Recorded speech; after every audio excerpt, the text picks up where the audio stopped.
Sud Radio, les clés d'une vie, Jacques Pessis. Les clés d'une vie, celle de mon invité. Vous n'avez jamais cessé de prendre des risques en associant vos musiques à des mots. Dans votre nouvel album, vous affrontez un autre danger, la crainte de regarder votre nombril, avec des chansons pourtant destinées à toucher les cœurs. Bonjour Léonard Lasry. Bonjour. Alors, le nouvel album vient de sortir, on va en parler, mais vous avez un parcours de musicien très particulier, avec plein d'expériences, et dans les clés d'une vie, on va les évoquer à travers des dates clés. Avec plaisir. Alors, la première que j'ai trouvée, elle est assez particulière. C'est le 22 novembre 2012. C'est la reprise à l'Alhambra d'une pièce de Ginette Garcin qui s'appelle Le Clan des Veuves. Et vous avez fait la musique additionnelle. Alors, j'avais fait une chanson, effectivement, je me rappelais plus de la date, à vrai dire, qui s'appelait Les hommes sont comme ça, je crois, de mémoire. Bravo d'être allé chercher ça. Et j'adore cette pièce qui est très drôle. Et j'avais une amie à l'époque, que j'ai toujours, qui s'appelle Michel Grégory, qui avait fait quelques 45 tours dans les années 80, et qui jouait dans cette pièce et m'a dit, je sais plus comment, on s'est amusé à faire une chanson qui retraçait un peu le point de vue des femmes sur les hommes dans cette pièce. Et c'était très drôle. Ouais. Oui. Le Clan des Veuves est une pièce qui avait été écrite et jouée par Ginette Garcin, qui avait eu un immense succès. Elle l'avait écrit après la mort de son mari, Robert Beauvais, grand journaliste. Mais ça a duré des années. Elle l'a joué pendant 6 ou 7 ans avec Jackie Sardou. Mais il y a plein de versions et je crois que le Clan des Veuves, ça joue tout le temps. Toujours. Et il faut savoir que Ginette Garcin, on l'a connue à la télévision dans Famille d'accueil. Et puis, elle a débuté quand même au lendemain de la guerre en chantant dans l'orchestre de Jacques Elian, Fleur de Paris avec Zappy Max. Vous vous rendez compte? La chanson de la libération de Paris. Alors, vous aviez, quand elle l'a créée, cette pièce 8 ans. Mais à 8 ans, Léonard Lasry, vous rêviez déjà d'être musicien. Oui, puisque j'ai commencé à jouer du piano plus jeune, même vers l'âge de 4-5 ans. Oui, c'est venu comment ? C'est venu, je pense, par l'invitation de mes parents à faire des cours de piano. Et donc, j'ai commencé les cours de piano. Je devais être en CE1, je crois, à l'âge de... Ouais, même un peu avant. Et ça n'a pas été une révélation tout de suite. Donc, j'avais du plaisir, mais pas plus que ça.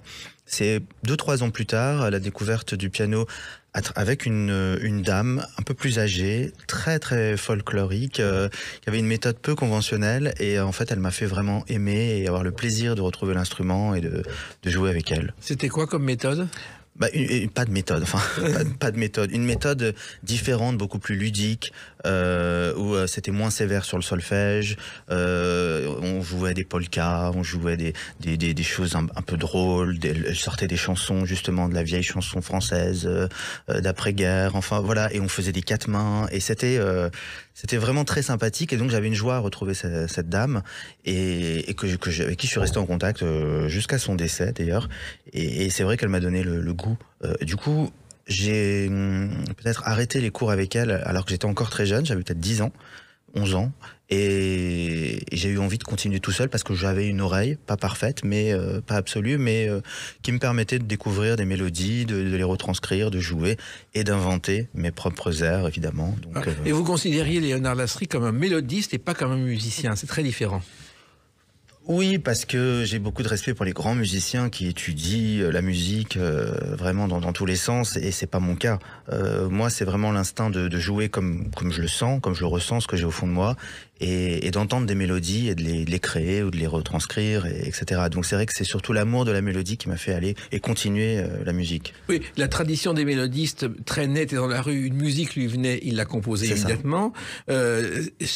Georges Brassens lui faisait 10 versions d'une musique avant de choisir la bonne. C'est très différent comme méthode. Les mélodies viennent en fait à moi et on ne sait pas d'où ça vient, mais ça vient. Donc, alors, vous êtes un enfant précoce dans la musique, mais aussi atypique dans votre tenue. Je crois que vous avez de belles boucles blondes. Ouais, c'est ça. Et vous avez toujours à l'école un nœud papillon. Alors c'est vrai que je regardais un dessin animé qui s'appelait Le Petit Lord et je voulais être le Petit Lord. Donc j'étais pourtant pas dans une école du tout chic ni bourgeoise, mais c'est pas grave, je mettais des petits cordons anglais, des petites nœuds papillons. C'était les ça faisait mes looks, quoi. Et les professeurs disaient rien, non ? Non, tout le monde me trouvait plutôt mignon et drôle. Donc non, il n'y avait pas de problème. Mais c'est vrai que j'étais assez original. Et mes parents aimaient bien ça aussi. Ils m'habillaient aussi comme ça. Donc Donc ça convenait à tout le monde. Mais c'est vrai que j'ai un frère et nous deux, nous étions assez atypiques et on avait des looks. Quand on regarde, à l'époque, on trouvait parfois ça peut-être ridicule, mais quand on regarde les photos maintenant, on se dit waouh, t'es vachement looké. Et on dirait des pubs Ralph Lauren ou je sais pas, mais voilà. Alors il se trouve aussi que vous faites des études qui sont très sérieuses, le bac, une école de commerce, et ensuite vous faites un master de journalisme et de communication. Ça n'a rien à voir avec la musique. En fait, la musique était toujours avec moi. Donc, en fait, toutes ces années d'études, j'ai dû commencer à avoir une révélation vraiment avant les années bac pour faire des chansons et pas seulement des musiques instrumentales. Et puis, il y a tout ce cheminement un peu long de savoir ce qu'on veut faire, d'écrire des chansons, qu'on les trouve bien, qu'on fasse des rendez-vous, que les choses avancent comme ça à un rythme naturel. Ça prend un peu de temps. Et en même temps, j'avais envie d'entreprendre, me dire que j'allais de toute façon faire des choses, que ce soit dans l'audiovisuel ou dans la musique ou dans l'écriture. Et donc, ne sachant pas exactement, pourtant j'étais plus littéraire, mais j'ai pas fait un bac littéraire. Et j'ai fait effectivement une école de commerce c'est assez général en fait. On peut après travailler dans tout ce qu'on veut, dans les domaines qui nous intéressent et trouver quelque chose à y faire.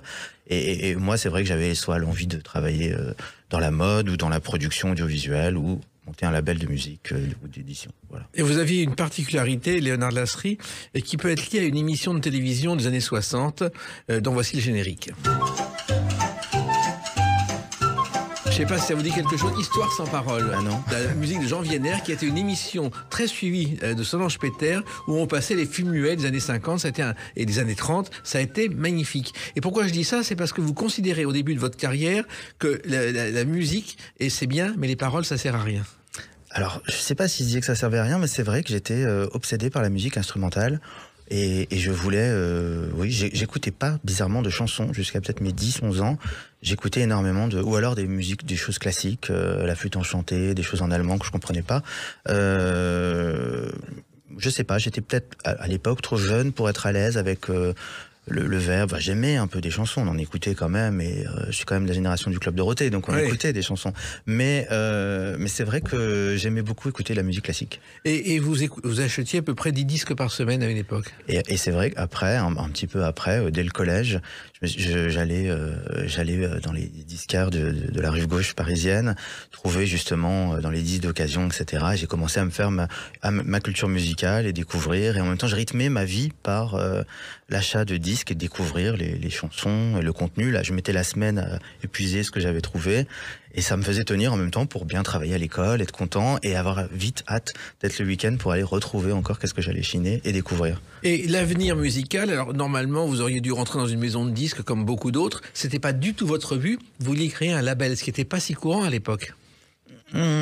C'était deux choses différentes en fait. Moi en tant qu'artiste et l'envie peut-être aussi d'avoir mon genre de catalogue idéal d'artistes qui pourraient m'inspirer, avec qui je pourrais travailler, dont je pourrais défendre les univers. Et donc oui, j'avais un certain intérêt pour ce qui se passait. Quand je voyais par exemple un film, je regardais les crédits, qui étaient les producteurs, qui étaient les maisons de production, pareil pour les séries, et pareil pour les disques où j'étudiais un peu qui fait quoi, etc. Donc j'avais cette passion pour un peu l'envers du décor aussi, ce qui va autour de la création, même si bon, mon but premier évidemment était de faire mes chansons et de les voir sortir, mais j'avais envie aussi de prendre part à tout ça. Et vous avez créé le label 29, c'est quand même un dénominatif curieux. 29 musiques qui s'appelle, et je pense qu'il fallait trouver un chiffre, il fallait trouver un nom, et j'avais pas vraiment d'idée, étant né un 29 mars et aimant bien le chiffre 9. Je pensais que voilà, j'aime bien. Ce 29, en général, me porte plutôt bonheur. Voilà. Et c'est ainsi qu'est né votre premier album, avec entre autres cette chanson. Je me voir et tu me voir, je m'aime, je m'aime. Je me vois te voir et tu te vois, tu t'aimes. Alors cette chanson est très particulière parce qu'au départ c'est la musique d'un film Barocco d'André Téchiné. Donc il a écrit les paroles et Philippe Sard a fait la musique. Exactement. Et vous arrivez là-dedans. J'adore cette chanson et il y a parfois des chansons, elles nous accrochent tellement qu'on peut pas faire autrement que les chanter ou voilà. Donc j'avais fait tout un album que j'avais signé paroles et musique, mais cette chanson elle était comme à moi et il y a un lien très très fort avec cette chanson. J'avais découvert cette chanson dans le film Barocco, mais j'avais aussi découvert Marie-France, donc qui m'a après beaucoup inspiré et qui chantait cette chanson. Et Philippe Sard est un compositeur que j'adore, avait eu d'ailleurs le César de la meilleure musique de film en 76 ou 17 pour cette chanson que je trouve superbe. Voilà. Et en fait, le film, c'était avec deux jeunes débutants, Gérard Depardieu et Isabelle Adjani. Oui. Qui n'est pas un de mes préférés de Téchiné, ce film. Hein. C'est la chanson, et je trouve meilleure que le film. J'adore cette chanson. Et Barocco, d'ailleurs, le titre n'avait rien à voir avec l'histoire. Tout à fait. Et vous avez rencontré André Téchiné? Non, je l'ai jamais rencontré. C'est vrai qu'il continue à travailler, il a 80 ans. Je sais, j'aimerais beaucoup peut-être le rencontrer ou travailler avec lui, mais j'aime beaucoup le cinéma d'André Téchiné. Ouais, il a 80 ans et il vient de tourner un film avec Isabelle Huppert, ça s'appelle Les gens d'à côté, et il la retrouve alors qu'il avait tourné avec elle en 1979, Les Sœurs Brontë.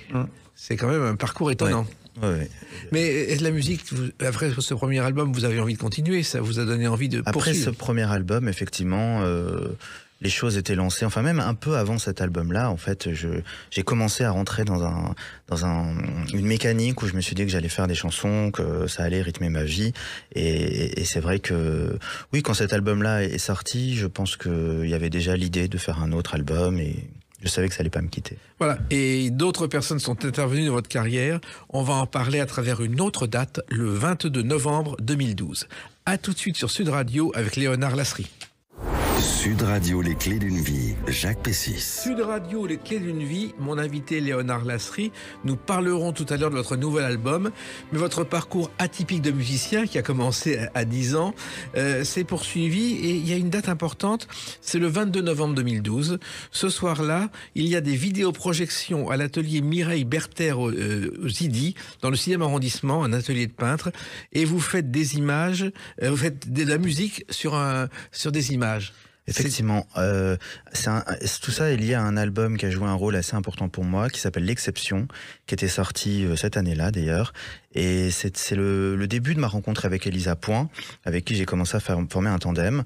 On a fait cet album. Moi, je l'ai connue quelques années avant. Elle venait me voir en concert. Elle voulait m'écrire des chansons. Donc Elisa Point, donc, qui est auteure, qui avait fait beaucoup d'albums.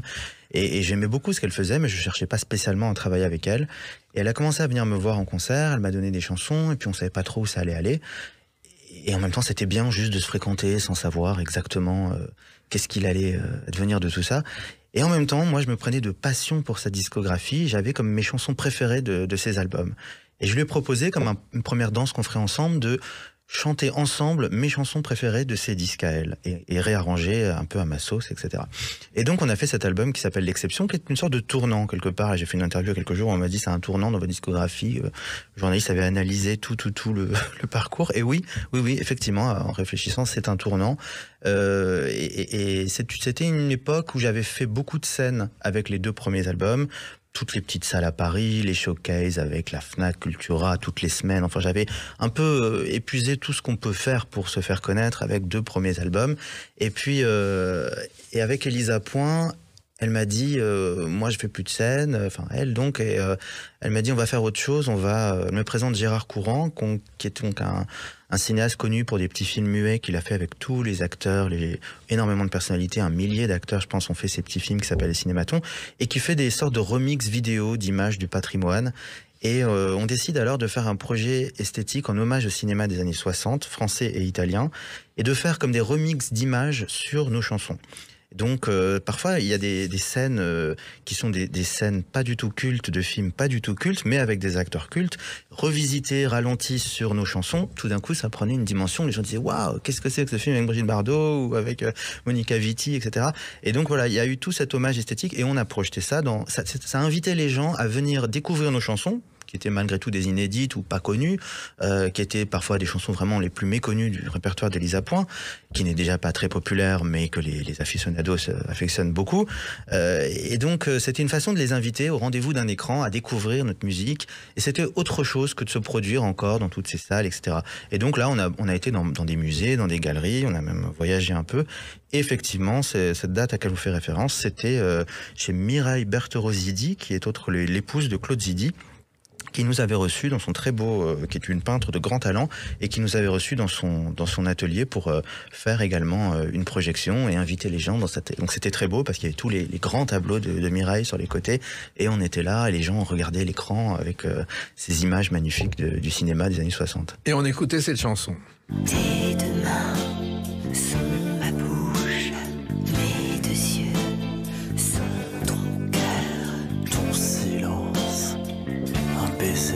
Ce qui est étonnant, c'est qu'avec votre complicité avec Elisa Point, quand vous travaillez ensemble, elle écrit les paroles au même moment que vous composez la musique. C'est vrai qu'on nous demande souvent qui fait les paroles, est-ce que les paroles sont avant les musiques, et on a trouvé quelque chose où elle écrit quelques mots, elle me montre quelques mots, quelques phrases, moi je me mets au piano, je trouve quelque chose, et puis ensemble on avance, et donc voilà, elle gratte un peu, elle écrit la suite, et moi la suite de la musique, et tout d'un coup on assiste à la naissance de chansons, et c'est assez magique. Elle a fait ça, je crois, avec Christophe, parce qu'elle a travaillé avec Christophe pour son retour avec Comme si la terre penchait. Oui, qui est un des plus beaux albums de Christophe, Voilà. que j'adore. Et elle a travaillé de la même façon avec Christophe, ce qui n'était pas évident, car lui, la musique, c'était des heures, des semaines de travail. Je crois d'avoir entendu que ça avait été assez rock'n'roll, mais il y a de très très belles chansons qui sont nées de cet album avec Christophe. Ouais.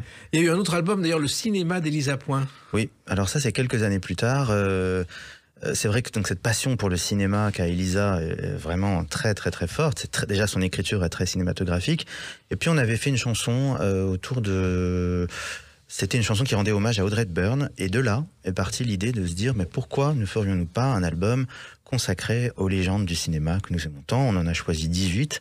Oui, c'est ça, 18. Et donc est né cet album, Le cinéma d'Elisa Point, où on a une chanson sur Brigitte Bardot. Peut-être ma chanson préférée, la chanson sur Catherine Deneuve. Enfin voilà, il y a un peu toutes les figures. Et ce qui est drôle, c'est qu'une autre Elisa, Tovati, vient de faire un album. Elisa fait son cinéma en reprenant les chansons cultes du cinéma. Oui. Oui. Alors, vous avez aussi une autre idole avec qui vous avez travaillé. Écoutez. Bet on your life that you'll never love again. Marie-Paul, une styliste franco-marocaine qui est très célèbre dans le milieu underground de New York. Et là aussi, c'est une rencontre importante pour vous, Léonard Lasserie. Et c'est vrai que je suis toujours inspiré par ces personnages, ces genres d'icônes underground au parcours. Et Marie-Paul, j'avais entendu parler d'elle, je la connaissais sans la connaître personnellement, parce que souvent elle revient dans les biographies de Madonna, elle fait partie de celles qui ont découvert Madonna. Oui, et puis, elle a fait le look de Madonna oui, aussi. elle a fait le look, mais même elle m'a raconté qu'elle était à l'origine des débuts de Madonna, parce qu'elle travaillait avec son frère, et un jour elle avait dit, mais ils étaient DA d'une marque qui s'appelait Fiorucci, assez culte, et ils ont dit pourquoi on prendrait pas ta sœur pour chanter pour le défilé, et c'était Madonna. Oui. Et puis de là, plus tard elle a fait le look, effectivement, avec tous des bracelets, etc. Ce qui est drôle, c'est que moi, avec mon frère, quand on était dans le sud de la France, on allait dans les boutiques de la Grande Motte acheter des bracelets, etc., qui n'étaient autres en fait que les bracelets issus du look de Madonna par Marie-Paul, donc c'est assez drôle. Et Madonna, quand elle est venue en France avant, ça n'avait pas du tout marché, Ouais. Personne voulait d'elle, Ouais. Elle est partie aux C'est ça, États-Unis c'est ça. et elle a rencontré Et donc Marie-Paul. Marie-Paul, la vie a fait qu'on s'est rencontrés à un moment donné où elle a fait un livre de Polaroid érotique, et elle travaillait beaucoup avec Marc Jacobs à l'époque. J'avais d'ailleurs même acheté des t-shirts qu'elle avait dessinés chez Marc Jacobs, et en ouvrant le livre, il y avait des poèmes, et sa voix, son attitude m'avait beaucoup inspiré, donc de façon très légère comme ça, j'ai dit mais pourquoi ne pas les mettre en musique? Et quand j'ai entendu sa voix, je dis bon, on va le faire avec toi, et donc on a enregistré des premières chansons comme ça ensemble. Avec des poèmes qui n'étaient pas loin de l'univers de Jacques Prévert, je crois. Oui, des choses très imagées, une écriture assez simple, mais très esthétique, donc un peu en français et surtout en anglais, dans un anglais assez simple, hein, parce que c'est l'anglais d'une Française qui n'est pas non plus extrêmement bilingue, mais qui vit depuis 40 ans aux États-Unis. Et donc on a fait pas mal de chansons ensemble. Et vous avez travaillé aussi avec elle dans d'autres circonstances pour un couturier célèbre, Valentino. Wherever you are, whenever you go, I will be the PR of the quiproquo. Une chanson, faut savoir que Valentino, c'est un couturier italien qui a été célèbre par faire la robe de dentelle de mariage de Jackie Kennedy avec Aristote Onassis, et on le voit jouer dans un film, il joue son propre rôle dans Le Diable s'habille en Prada. Ah oui, je savais pas qu'il apparaissait. Ah oui, il apparaît pendant quelques instants. Ouais. Je l'ai croisé à cette époque-là, et drôle. il était très heureux de faire ses débuts C'est vrai au que cinéma. cette chanson, un jour, Marie-Paul m'appelle, me dit je vais dîner chez Debbie Harry, donc la chanteuse de Blondie. Et je t'appelle après, il faut que je te parle de quelque chose. Je lui dis, ah bon, sympa. Et en fait, à ce dîner, Debbie Harry l'a présenté au directeur artistique de chez Valentino et ils lui ont dit, on adore vos chansons que vous avez fait. Donc c'était les chansons qu'on avait fait ensemble, parce qu'elle en avait jamais fait avant. Et ils ont dit, on voudrait une chanson à nous pour la marque, pour un projet spécial, etc. Donc il m'appelle tout de suite pour m'en parler et est née comme ça cette chanson qu'on vient d'écouter, Words I Want to Hear. Et c'était un single, donc, avec un film en Super 8, dans l'esprit un peu New York, l'époque de la Factory, etc. Et les images vont un peu dans ce sens-là. Donc, très inspirant, avec une collection qu'elle est avec. Voilà. Et à propos de collection, je crois que vous avez fait la musique d'un défilé de Christian Dior en hommage à la collection Jardin japonais de Christian Dior. En fait, il y en a eu pas mal pendant 5 ans. Et ça coule de Valentino, puisque Maria Grazia Curie, qui était la directrice de Valentino, directrice artistique de Valentino, est partie l'été de la sortie de cette chanson chez Dior, à la tête des collections femmes de chez Dior. Et elle a dit, on va continuer ce qu'on a commencé avec cette première chanson et on va le faire pour Dior. Donc, elle a fait plusieurs... oui, la première, c'était peut-être le Jardin japonais ou la deuxième. Et il y a eu des thèmes différents à chaque fois. Il donnait comme ça quelques mots-clés, Swinging London, Married Faithful, enfin des choses comme ça. Et puis je proposais des choses. Et puis voilà, on en a fait peut-être une petite dizaine de chansons qui ont illustré ces collections. Il faut savoir que le jour où Christian Dior est dans un hôtel et il tombe et il va mourir, il y a un témoin, un enfant qui est là, qui a vu donc Christian Dior en train de disparaître, c'était Francis Huster. Ah bon? Oui, il était dans le même hôtel avec sa grand-mère. C'est assez étonnant. Vous avez fait aussi d'autres choses, vous avez fait une collection de bijoux aussi à cette époque? Oui, j'ai fait une collection de bijoux. J'avais l'idée de faire des bijoux depuis longtemps parce que je me disais souvent, et si je faisais quelque chose d'autre en plus de la musique? Et donc je me disais, oui, ce serait naturellement vers la mode que je me tournerais. Et puis, à peu près au moment de mes débuts et de mes premiers albums, mon frère, donc à 5 ans de plus que moi, s'est lancé dans les lunettes et a lancé une marque sous son nom, m'a proposé de m'associer à lui pour le faire. Et j'étais plutôt content parce que j'avais envie de faire des choses et aussi de m'aérer l'esprit. Et ça nourrit aussi quand on me dit, ah bon, mais on peut faire plein de choses en même temps. Oui et non, mais c'est vrai que faire d'autres choses, ça permet aussi de se recentrer après sur son art, de respirer un peu, c'est des respirations aussi, de se consacrer à autre chose. Et donc je me suis pas lancé tout de suite dans les bijoux. J'ai d'abord lancé cette marque de lunettes avec mon frère, et puis quelques années plus tard, j'avais très envie, connaissant la matière, puisque donc on travaille la matière qui s'appelle l'acétate et qui sert pour faire les lunettes de qualité. J'ai fait des collections de bijoux fantaisie en acétate pendant quelques saisons. Et puis même si ça me plaisait et que en plus j'avais eu des beaux retours et tout ça, mais bon, j'avais envie de me consacrer plus à la musique et ne pas trop me disperser. Voilà, et vous êtes revenu à des joyaux, mais en forme de musique. On va l'évoquer à travers une autre date, le 5 octobre 2016. À tout de suite sur Sud Radio avec Léonard Lasserie. Sud Radio, les clés d'une vie, Jacques Pessis. Sud Radio, les clés d'une vie, mon invité Léonard Lasserie. On a parlé de vos musiques, souvent atypiques, votre collaboration avec Elisa Point. Il y a ce nouvel album, Le Grand Danger de se plaire, qu'on va évoquer dans quelques instants. Mais j'en reviens au 5 octobre 2016. Ce soir-là, c'est la première d'une revue qui s'appelle Dessous, Dessus, au Crazy Horse, avec Chantal Thomas. Et la musique, qui c'est Léonard Lasserie. Tu n'es qu'un bijou fantaisie, ton côté toc séduit. Il n'y a rien de vrai en toi. Ça, c'est une autre chanson, l'original que vous avez pour le Crazy Horse. Ouais, ça c'est une chanson à moi que j'ai chantée sur la scène du Crazy Horse, mais c'est pas la chanson effectivement qui va avec. Voilà. Mais alors il faut savoir que ce Crazy Horse, c'est une autre aventure incroyable. C'est vrai que j'ai rencontré la directrice artistique du Crazy Horse et elle m'a dit, il y a dans ta musique le glamour, le champagne, quelque chose qui est vraiment Crazy Horse.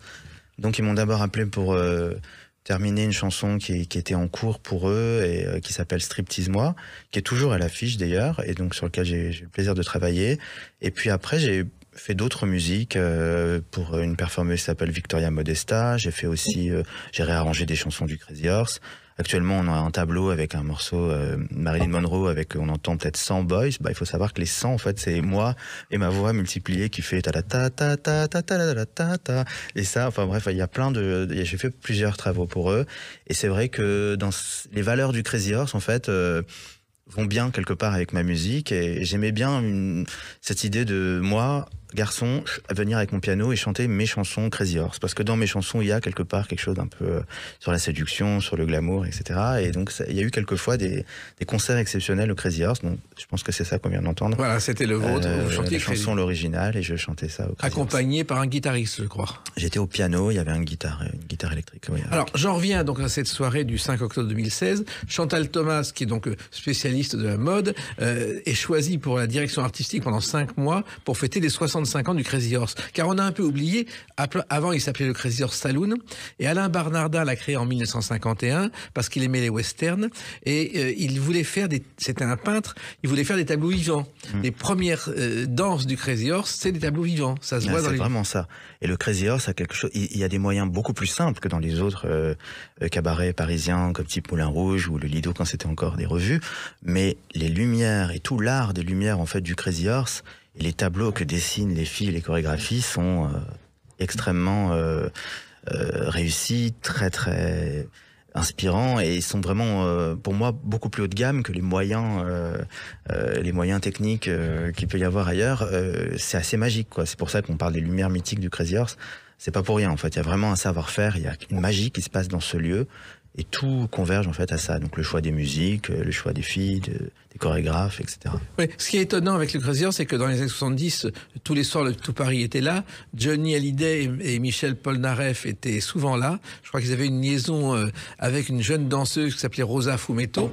Et puis, il faut savoir qu'à ses débuts, il y a quand même des artistes qui sont produits au Crazy Horse, 2 inconnus en 51, c'est Raymond DeVos et Charles Aznavour. Ah oui. Oui, qui ont débuté au Crazy Horse. Donc il y avait quand même de la chanson. Il y avait de la chanson. Et c'est vrai que en même temps, ces filles, elles sont sublimes, mais il faut rester très discret vis-à-vis d'elles. C'est très compliqué, Léonard Lasry, parce qu'on a envie de les regarder.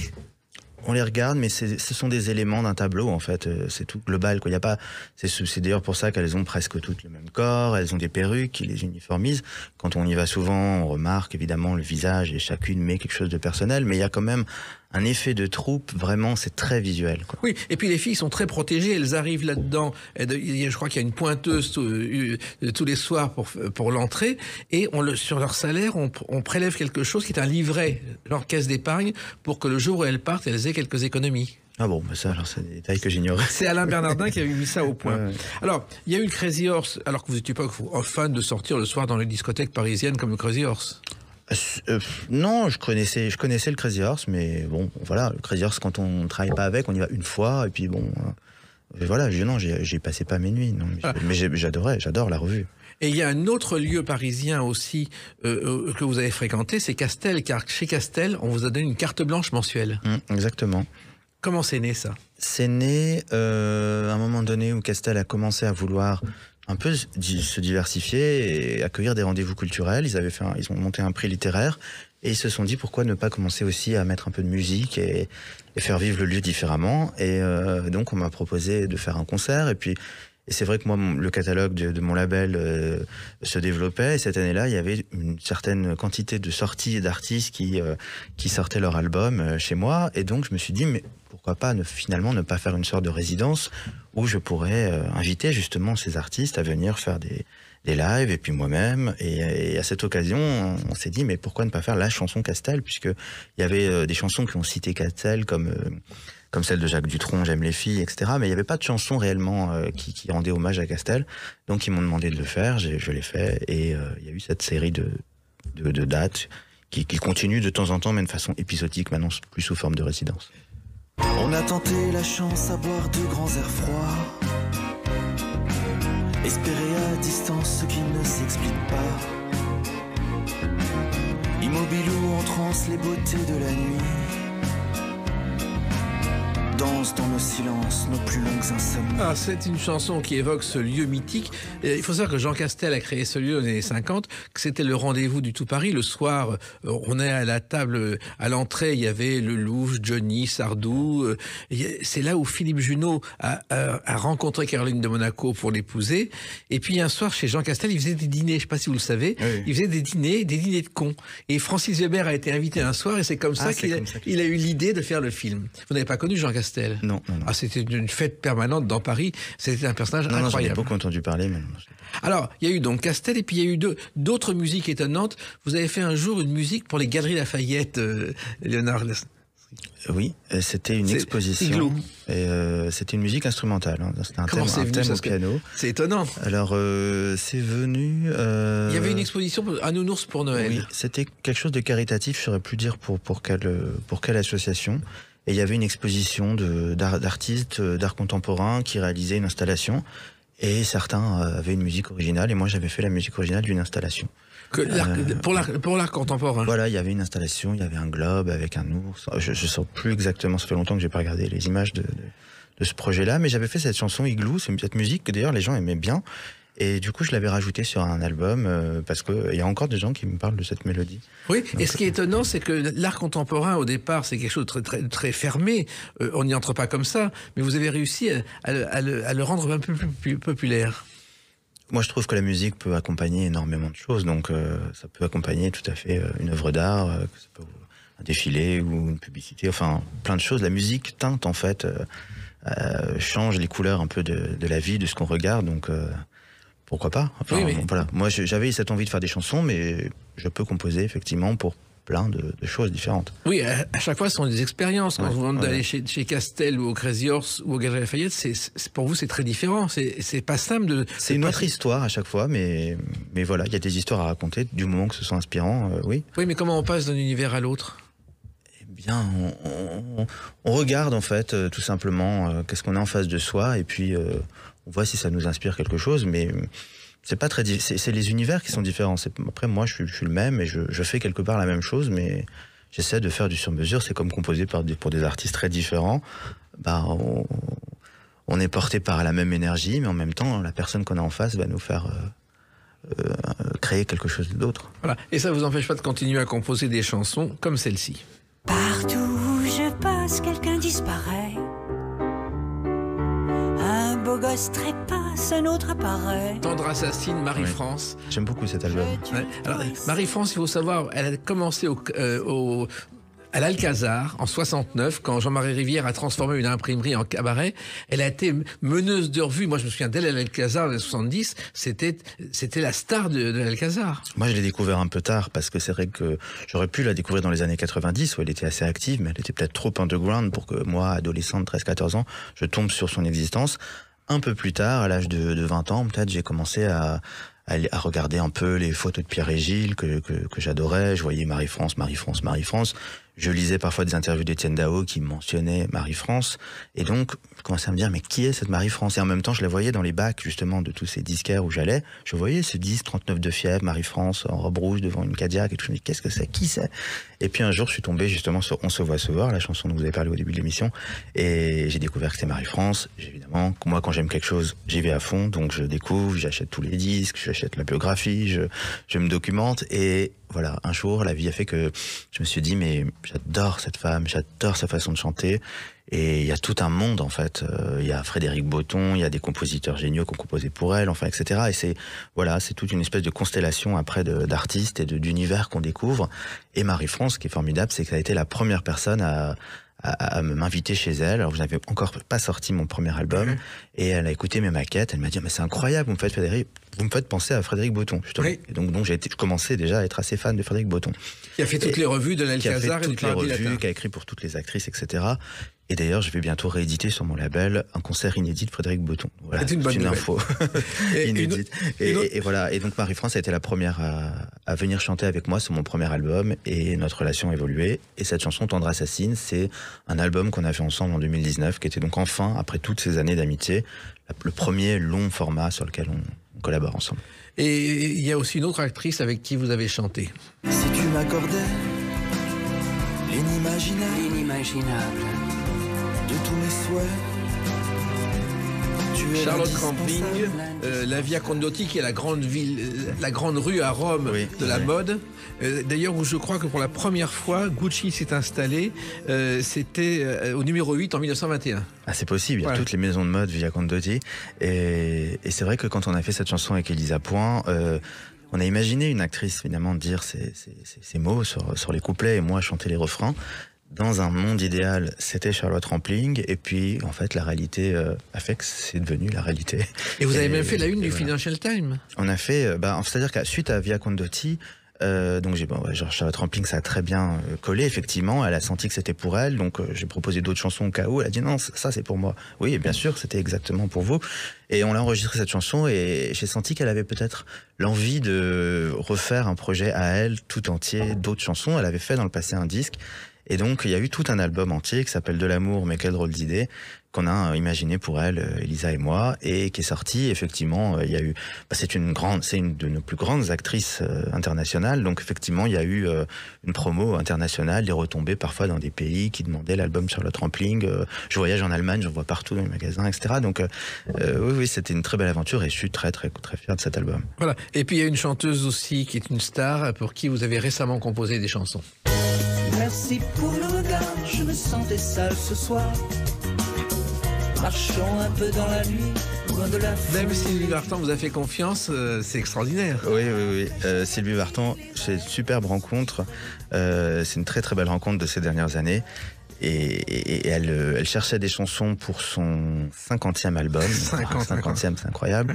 Et ce qui est fou, c'est que quelques années avant de la rencontrer, j'avais commencé à réaliser à quel point la discographie de Sylvie Vartan était exceptionnelle, d'une qualité incroyable, encore plus que les quelques tubes, les nombreux tubes qu'on connaît, mais il y a des albums, il y a une quantité de chansons et tout, quand on est amoureux de chansons et qu'on découvre, on plonge dans les disques de Sylvie Vartan, c'est incroyable, et c'est une profusion de chansons et de superbes compositeurs, arrangeurs, auteurs, etc. qui ont travaillé pour elle. Et alors, magie, effectivement, c'était quelque temps après le Covid, je ne sais plus exactement quand, on me demande si ça me plairait de composer, d'écrire pour Sylvie Vartan.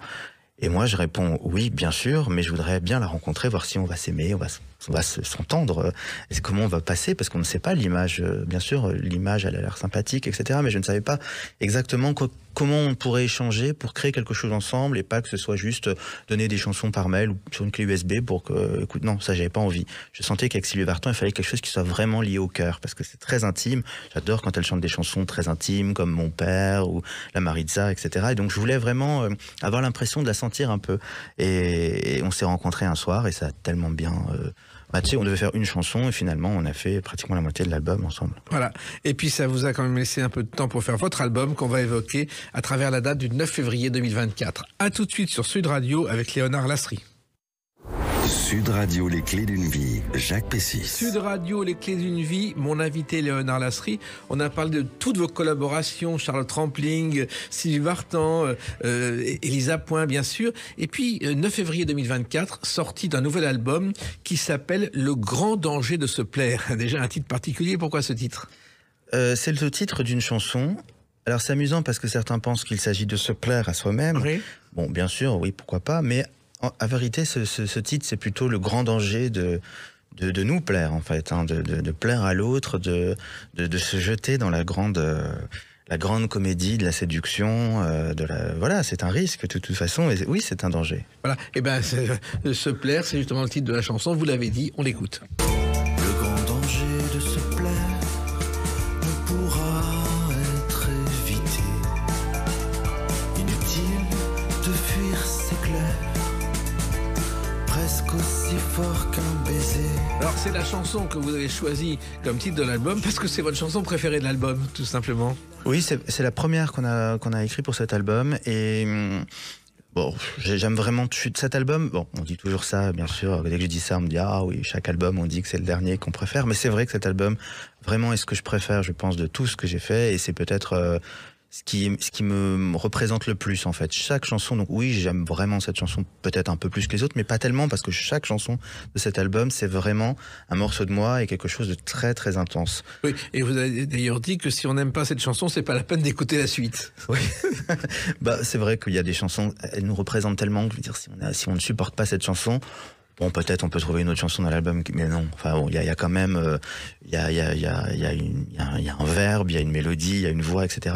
Un parti pris dans les arrangements. Si on n'aime pas, bon, c'est pas grave. Il y a beaucoup de choses qui sortent tous les jours. Alors, c'est la synthèse finalement de tout ce que vous avez fait depuis des années, Léonard Lasserie, et naturellement, Elisa Point est dans l'aventure. Oui, tout à fait, parce que voilà, on forme un tandem et c'est fou, c'est qu'avec les années, on n'est pas seulement un auteur et un compositeur qui travaillent ensemble, mais on se connaît, voilà, donc ça dépasse, notre complicité dépasse le fait de faire des chansons et donc naturellement, elle va sentir ce qui peut m'animer ou ce dont je peux avoir besoin quelque part.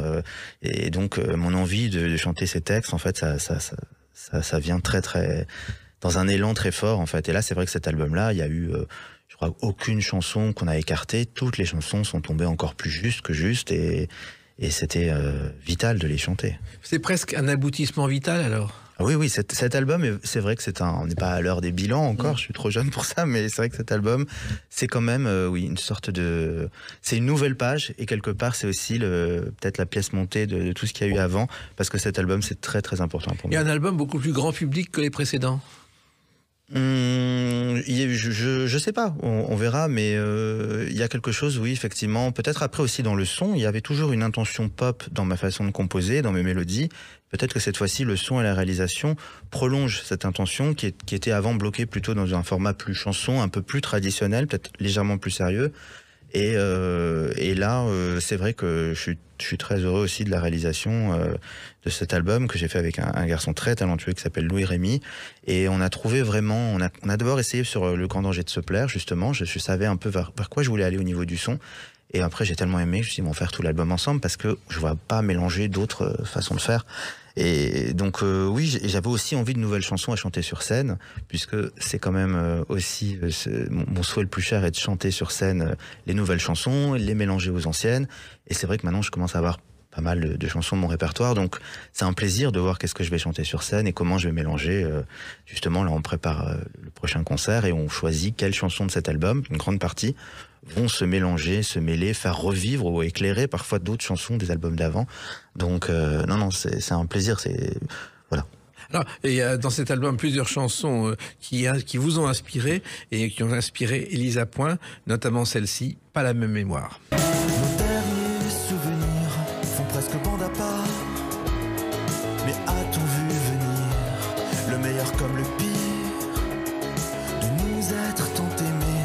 La photo déchirée, où sont les preuves d'amour?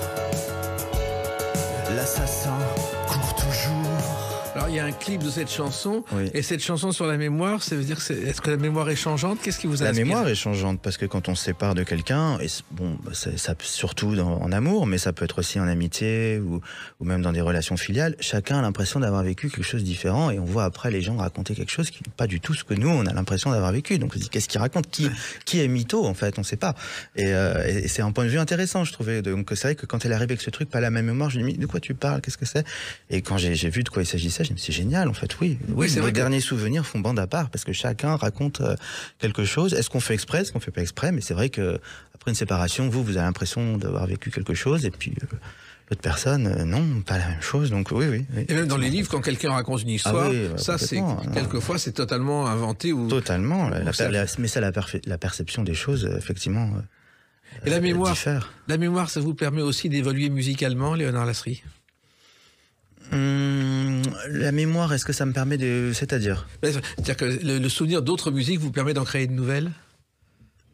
Non, mais il y a forcément des filiations entre des mélodies où il y a parfois des gens qui cherchent, on dit, mais cette chanson me fait penser à celle-là, ou t'avais déjà fait un peu ça. Oui, il y a des familles de mélodies déjà, donc c'est possible, oui.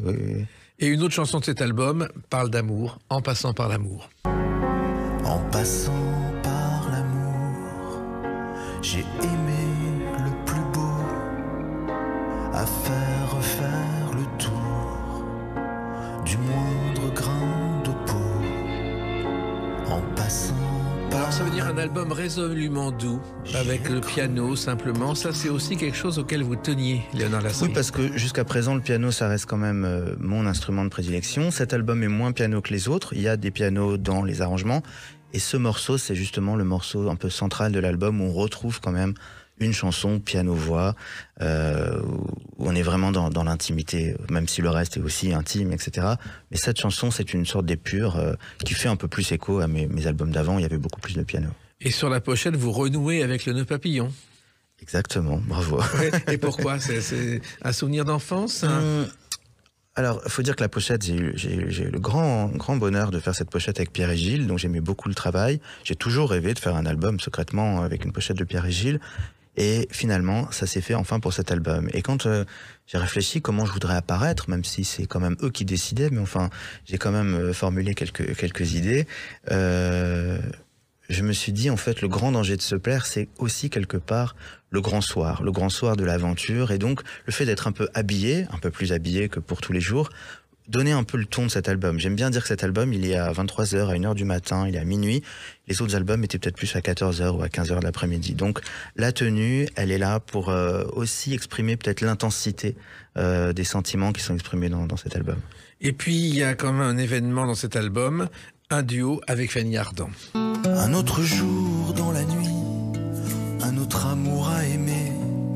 Oui, aimer comme on s'enfuit et n'en revenir jamais. Un autre rêve dans cette vie, loin de ces feux d'artifice, le plus vrai sens interdit, même au bord du précipice. Qui d'un regard sera au cœur d'une même ferveur quand vient le soir. Quelle silhouette On embrassera. reconnaît bien la voix de Fanny Ardant. Ah oui. Comment c'est venu ça? Parce que la faire chanter, c'est pas évident. Alors j'avais le souvenir, comme beaucoup, de cette scène de 8 femmes de François Ozon où elle chantait À quoi sert de vivre libre de Nicoletta. J'adore cette scène que je trouve absolument incroyable. J'adore ce film, de toute façon. Et toutes les actrices qui y chantent sont fabuleuses. Et c'est vrai que quand j'ai même fait la promo de l'album de Charlotte Rampling, on me demandait souvent quelle autre actrice vous rêveriez de faire chanter. Et souvent les gens devinaient, même à ma place, avant que je le dise, et Fanny Ardant. Et bien sûr que la voix de Fanny Ardant est complètement envoûtante, transcendante. Et donc c'était évident qu'un jour... voilà, sa voix, j'en rêverais. Hein, elle l'a accepté tout de suite. Et oui. Et quand j'ai fait cette chanson, Un autre jour dans la nuit, bon, il faut dire que j'avais rencontré quelque temps avant, donc on avait commencé un peu à échanger et se voir quelques fois, sans pour l'instant rien vraiment fixé ensemble. Et quand on a fait Un autre jour dans la nuit, j'ai lu ses paroles, j'ai vu les couplets, et je me suis dit, mais c'est fou, ça aurait pu être bien pour Fanny Ardant. Et puis après, même pas quelques heures plus tard, on s'est dit, mais en fait, il faut proposer à Fanny Ardant ces mots. Et elle était en tournage en Italie, et tout de suite, elle m'a répondu en me disant « Mais oui, faisons-le ».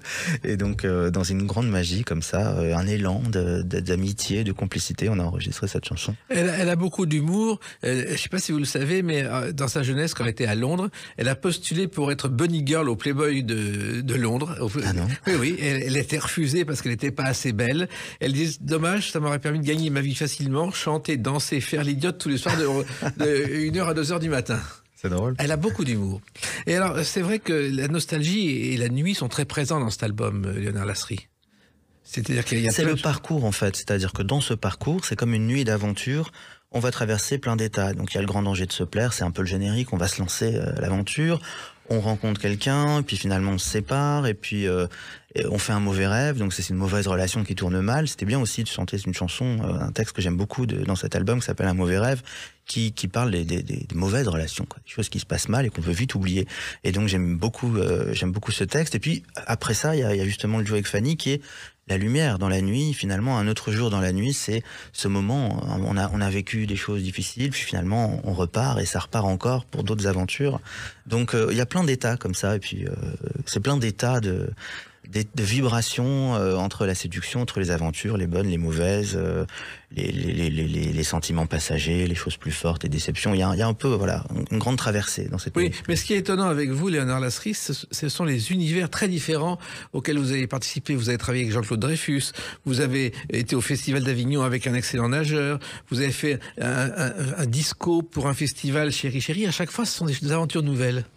Oui, parce que voilà, tout ça, et le dénominateur, ça reste quand même les mélodies. Voilà. Moi, c'est de faire une mélodie. Donc, effectivement, après, mes mélodies vont bien en disco, vont bien à d'autres sauces. Donc, oui, les mélodies me mènent en fait à tous ces endroits et les rencontres avec les gens, parce que c'est quand même les rencontres. Et elle vous mène avec cet album où il y a également Mes yeux d'océan. Demain revient, frappe à la porte, un autre soleil, une pluie fine, un amour que le vent rapporte, proche d'un désir que j'imagine. Proche d'un désir que j'imagine. Là aussi, c'est encore un autre univers. Là, c'est le dernier titre de l'album et j'avais envie d'une fin qui soit un peu flamboyante, pleine d'espoir et en allant vers l'avant comme ça. Donc oui, là c'est un de mes morceaux de cet album aussi préféré. C'est un de ceux qui sont un petit peu orientés dans des influences un peu trip-hop que j'avais encore jamais vraiment exploré. Donc voilà, un son un peu des batteries qui font penser à des productions un peu années 90, c'est tout que j'avais très envie d'exprimer aussi. Oui, et qu'on découvrira le 26 mars à la Nouvelle Ève à Paris. Oui. Parce que vous faites votre rentrée sur scène pour un concert. Exactement. Avant peut-être une tournée, non? Avant et après, il y aura quelques dates, un peu partout. Vous avez envie de continuer à la fois en privé et puis en public. Exactement. En tout cas, on souhaite que cet océan, ce soit des vagues d'applaudissements. Merci beaucoup. Pour cet album. Merci Léonard Lasserie, et puis continuez à faire des choses aussi différentes. Et à chaque fois que vous en ferez, vous viendrez en parler dans les Clés d'une Vie. Avec plaisir, il y a beaucoup de choses en préparation. Alors à très bientôt. Les Clés d'une Vie, c'est terminé pour aujourd'hui. On se retrouve bientôt. Restez fidèles à l'écoute de Sud Radio.